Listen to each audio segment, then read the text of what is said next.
అదే RTV app వార్తల్ని క్షణాల్లో చదివే అవకాశం ఉంటుంది. ఒక న్యూస్ పేపర్, ఒక టెలివిజన్ ఛానల్ మీ చేతుల్లో ఎప్పుడూ ఉంటాయి.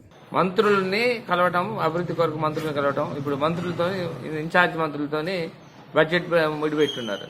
అదే మన మా ప్రభుత్వం ఉన్నప్పుడు కూడా అదే ఏదైనా బడ్జెట్ ఇవ్వాలంటే మంత్రులు ఇవ్వాలి. ఇక్కడ దాంతోపాటు ఉమ్మడి ఖమ్మం జిల్లాకు వచ్చేసరికి ముగ్గురు మంత్రులు కూడా ఈ మన ఉమ్మడి ఖమ్మం జిల్లా నుంచి అయ్యారు. ఒకరు డిప్యూటీ సీఎం డిప్యూటీ సీఎం బట్టి విక్రమార్క గారు, గౌరవ మంత్రివర్యులు తుమ్మల నాగేశ్వరరావు గారు, గౌరవ మంత్రివర్యులు పొంగులేటి శ్రీనివాసరెడ్డి గారు ఉమ్మడి ఖమ్మం జిల్లా నుంచి రాష్ట్రానికి ఎన్నికయ్యారు. అసెంబ్లీకి వెళ్ళిన తర్వాత ఏదైనా కొత్తలు ప్రైవేట్లు కాదు కదా, మామూలుగా సహసిద్ధగా ఉండటం, ఆహ్వానించడం, పలకటం, మాట్లాడడం సహజం.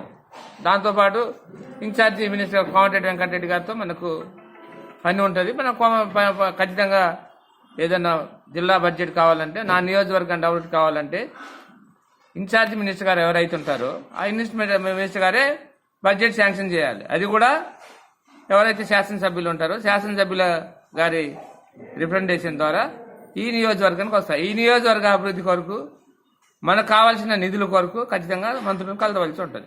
ఆ విధంగా కలిసాను తప్ప ఏ విధంగా అయితే కలవలేదు. మరిన్ని వీడియోస్ కోసం ఛానల్ ని సబ్స్క్రైబ్ చేయండి. లేటెస్ట్ అప్డేట్స్ కోసం వాట్సాప్ ఛానల్ ని ఫాలో చేయండి. అండ్ లింక్ డిస్క్రిప్షన్ లో ఉంది.